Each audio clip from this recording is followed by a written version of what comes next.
Combien coûte le Mercedes-Benz GLE Coupé 2022? Riposte au BMW X6 qui a évidemment lancé le bal il y a maintenant près de 10 ans.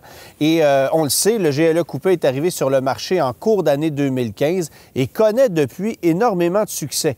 Et ce genre de véhicule-là, donc VUS intermédiaire de luxe coupé, donc peut-être moins pratique qu'un VUS traditionnel, mais c'est la chasse gardée des Allemands. Acura aura essayé pendant quelques années avec un maladroit ZDX de prendre part à la partie, mais ça n'aura pas fonctionné. Alors c'est BMW, Mercedes-Benz, plus récemment Audi avec le Q8 et Porsche qui a créé une version coupée de son Cayenne qui propose des véhicules en compétition avec ça. Dans une certaine mesure, on pourrait aussi considérer peut-être le Maserati Levante comme un véhicule s'y comparant. Mais évidemment, la distinction principale entre ce GLE et une version traditionnelle, c'est toute la partie arrière avec un style plus élancé, avec une présentation qui est plus sportive, évidemment, mais où on perd en côté pratique par rapport à un VUS traditionnel. On l'a redessiné, le GLE coupé. C'est mieux réussi, à mon avis, que la première génération, mais entre vous et moi, ce n'est pas encore un véhicule qui est franchement élégant. Si on le compare peut-être à la compétition, c'est un design qui me plaît personnellement plus ou moins et je préfère encore le GLE traditionnel qui est offert dans un plus grand nombre de versions. Il n'en demeure pas moins que la version qui est ici, c'est la version de base des GLE coupés, donc un GLE 450 4MATIC. C'est le modèle d'entrée de gamme avec 6 cylindres turbo compressés. Il faut savoir que pour 2022, on élimine la version qui était la plus performante offerte en 2021, la GLE 63S 4MATIC Plus, qui était disponible avec 603 chevaux.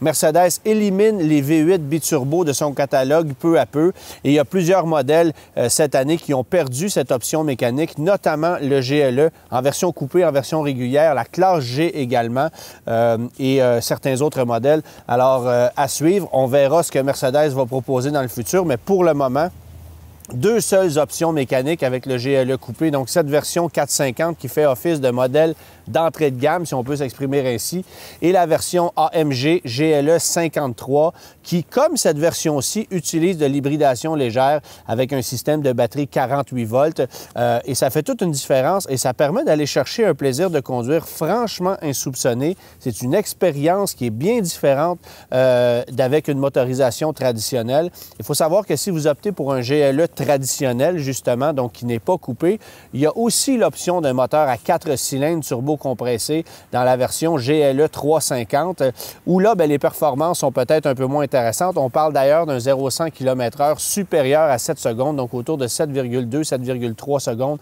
pour le 0-100 km/h avec un GLE. C'est pas ce qu'il y a de plus impressionnant. Dans le cas qui nous concerne, mécanique qui, moi, me plaît énormément. C'est un 6 cylindres en ligne turbo-compressé, comme je le disais, avec hybridation. On sent le couple instantané au moment même où vous allez effleurer l'accélérateur. Alors ça, c'est quelque chose de franchement intéressant. On sait que chez Mercedes, depuis plusieurs années, il y a un délai à l'accélérateur qui est notable, qui affecte le plaisir au volant, surtout en milieu urbain, évidemment. On a réglé le problème avec cette motorisation-là, qui fait 362 chevaux, 369 livres-pieds de couple, de 1600 tours minute. Alors, c'est quand même assez sérieux. Et la plage de couple maximale est de 1600 tours à 4500 tours. Alors, très impressionnant.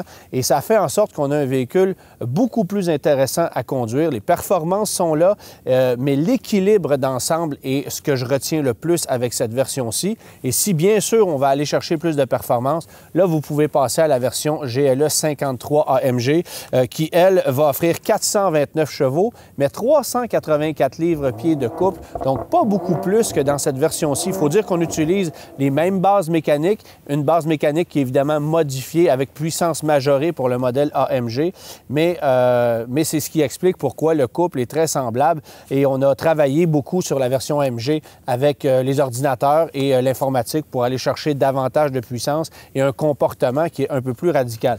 Autre point intéressant avec cette version GLE 450 4MATIC, c'est qu'elle offre plus de puissance que les véhicules qui sont offerts en compétition chez BMW, chez Audi, chez Porsche. Parce que du côté de ces trois constructeurs automobiles, le moteur de base fait 335 chevaux. Est-ce le fruit du hasard? Bien évidemment, chez Porsche et Audi, non, puisqu'on utilise la même motorisation. Mais également du côté de BMW, si vous optez pour une version xDrive 40i, c'est 335 chevaux, alors qu'ici, on a 362 chevaux et un peu plus de couple également. Alors, il y a un avantage au niveau puissance avec cette motorisation-là.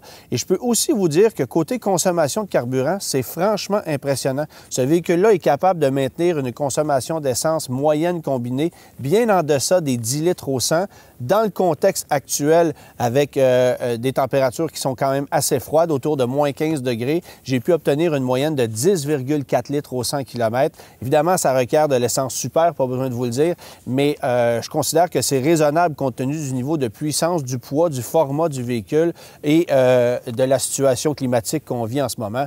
Évidemment, il y a des modes de conduite, donc là, vous pouvez jouer, paramétrer le véhicule comme vous voulez pour avoir un comportement à la carte, mais il n'en demeure pas moins que la consommation de ce véhicule-là par rapport à la compétition, c'est aussi un avantage.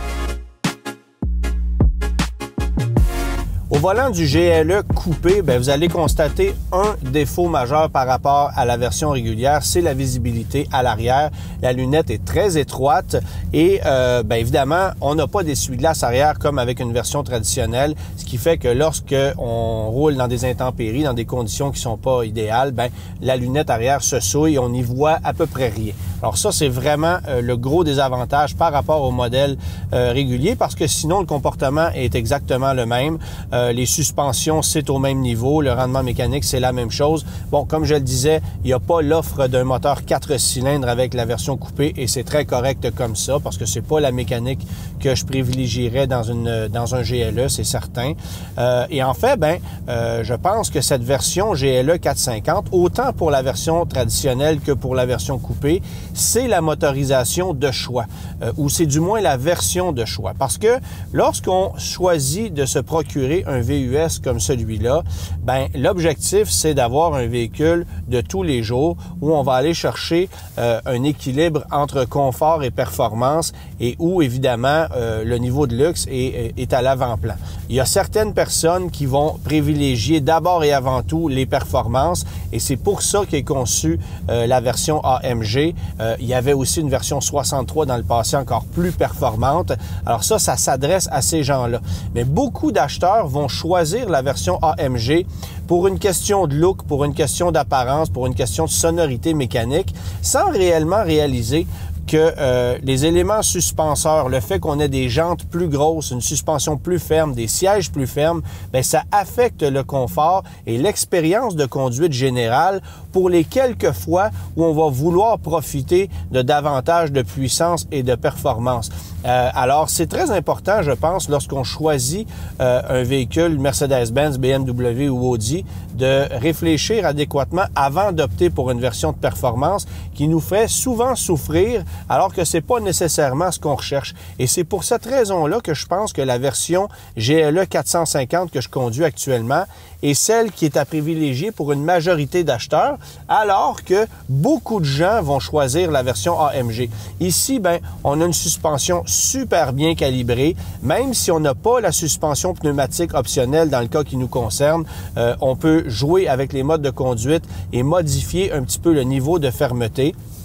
Bon, vous allez aussi modifier le rendement de la motorisation, de la transmission, de la fermeté de la direction en optant avec les modes de conduite, mais il en demeure pas moins que si vous optez, si vous conduisez ce véhicule-là autant en mode sport qu'en mode confort, vous allez apprécier votre expérience de conduite sans souffrir d'une suspension trop ferme, de pneus dont les flancs sont trop étroits, sans non plus risquer d'endommager ou de carrément fendre un pneu sur un nid de poule, parce qu'au Québec, on en a et pas à peu près, on le sait. Et d'ailleurs, ça fait partie des éléments les plus vendus chez les concessionnaires Mercedes-Benz, l'assurance contre le bris de jantes et de pneus sur les modèles AMG, parce que, justement, c'est plus ou moins bien adapté à nos conditions routières. Et pour toutes ces raisons-là, ben moi, personnellement, je pense que cette motorisation-là de 362 chevaux qui ne consomme pas trop de carburant, qui offre une puissance franchement impressionnante, un couple instantané, une douceur dans son rendement mécanique et où le niveau de confort est franchement à l'avant-plan, mais c'est la version que je choisirais personnellement avant un modèle AMG, même si je sais les versions AMG ont un look plus intéressant, une sonorité mécanique plus agressive. Mais il faut penser à ce qu'on veut avoir comme produit au quotidien. Si vous êtes prêt à souffrir avec des modèles AMG pour gagner en performance, évidemment, c'est votre choix, mais je vous invite à peut-être faire l'essai de plus d'une version pour réellement réaliser ce que vous préférez et non pas juste regarder, évidemment, l'emblème sur le coffre et les chiffres qu'on va vous montrer sur des papiers. Parfois, c'est très beau en réalité, mais c'est pas nécessairement ce qu'on recherche. La présentation à bord du GLE, elle est magnifique. J'ai pu conduire différentes versions et configurations du GLE au cours des 2 dernières années, autant des versions régulières que des coupés AMG ou non. Pour vous dire ceci, c'est parmi les plus belles finitions que vous allez retrouver dans le segment des VUS intermédiaires de luxe. Système MBUX, alors la planche de bord avec ses 2 écrans numériques, c'est franchement bien fait. L'utilisation de ça, bien que ça semble complexe, est très intuitive, très facile. L'assistant vocal fonctionne très bien et le pavé tactile qu'on retrouve ici sur la console centrale, contrairement à tout ce qu'on va retrouver chez la compétition, ça fonctionne à merveille. Alors, des constructeurs comme Acura et Lexus devraient fortement s'inspirer du mode de fonctionnement de ce système-là pour leurs systèmes respectifs qui, eux, sont beaucoup plus complexes à utiliser. Maintenant, on regarde la présentation, le niveau de finition, l'attention aux détails, c'est magnifique. Les boiseries, l'éclairage, les matériaux, les mariages des teintes, c'est magnifique. Il y a beaucoup d'options de disponibles à ce niveau-là pour avoir un habitacle qui est personnalisé. Les sièges, très confortables. Dans ce cas-ci, ce ne sont pas des sièges à vocation sportive comme dans des modèles AMG où là, vous allez avoir une assise plus ferme et davantage de support latéral. Mais malgré tout, vous avez une super position de conduite. Tout ce qui se passe devant vous, c'est très bien. Il y a certaines commandes qui parfois sont peut-être un peu plus complexes à trouver, mais lorsque c'est fait, bien, vous le savez. Alors ça va. Je pense au volant chauffant qui n'est pas à même le volant. Autre chose qui est un peu décevante, c'est que Apple CarPlay et Android Auto, ce n'est pas sans fil avec ce véhicule-là. Il faut le brancher pour y avoir accès.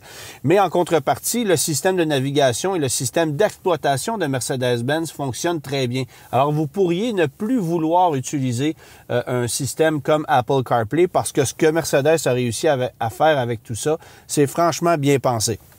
Bon, il y a des options. Dans le cas qui nous concerne, on a un système audio Burmester qui est très performant, qui franchement est intéressant.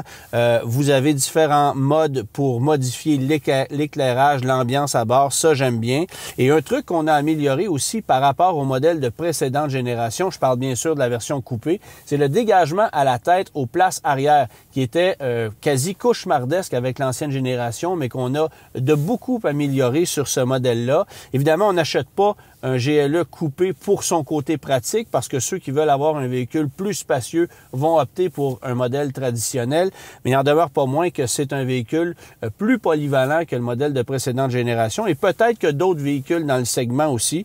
Et pour ceux qui veulent combiner ces deux mondes, c'est-à-dire avoir un look distinct mais un véhicule peut-être un peu plus pratique, bien, le GLE coupé est à considérer. Mais évidemment, je retiens de l'habitacle de ce véhicule-là toute la technologie, le niveau de confort, la présentation et l'attention aux détails qu'on y retrouve. Je veux aussi mentionner que dans le cas qui nous concerne, on a les accoudoirs centraux qui sont chauffants et ce qu'on retrouve dans les portières. Alors, bien que ça semble futile, c'est quelque chose de très agréable lorsqu'il fait très froid comme aujourd'hui. Un petit élément de confort supplémentaire qu'on apprécie sur les modèles Mercedes-Benz et qu'on ne retrouve pas partout ailleurs dans l'industrie. Alors, c'est ce qu'on veut avoir lorsqu'on débourse des montants aussi importants pour s'acheter un véhicule de luxe.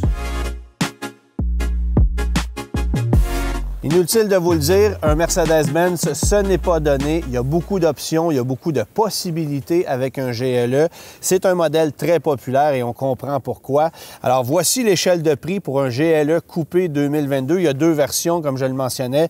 GLE 450 coupé comme celui-ci, c'est 86 600 $ avant transport préparation et 97 600 $ pour la version GLE 53 AMG. Alors, un écart, grosso modo, de 11 000 000 entre les deux modèles. Et ce sont deux véhicules qui ont une personnalité complètement différente. Parce qu'ici, on va aller chercher le luxe, le confort, un équilibre, alors que du côté de la version AMG, on cherche une conduite résolument plus sportive.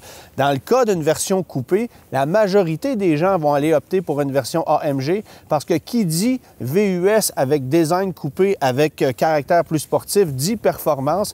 Et l'écart de prix n'est pas assez considérable pour que les gens ne considèrent pas la version AMG. En ce qui me concerne, par contre, j'aime beaucoup cette approche d'une version GLE 450. Je pense que c'est une motorisation qui est intéressante. Je pense que l'équilibre au niveau du design est intéressant aussi.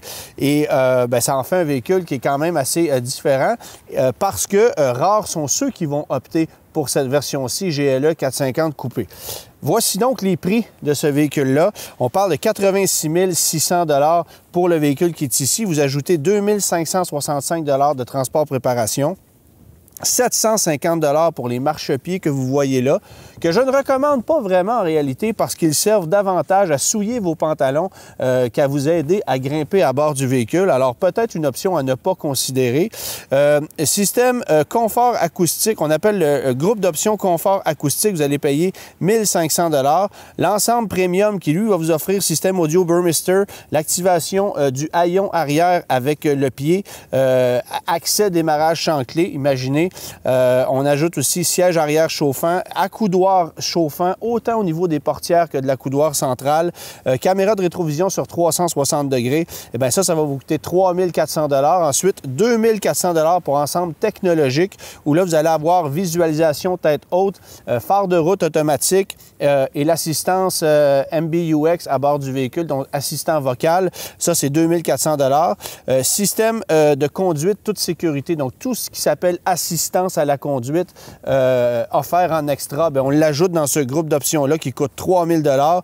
Et finalement, bien, une charge par induction qui va vous coûter 150 $.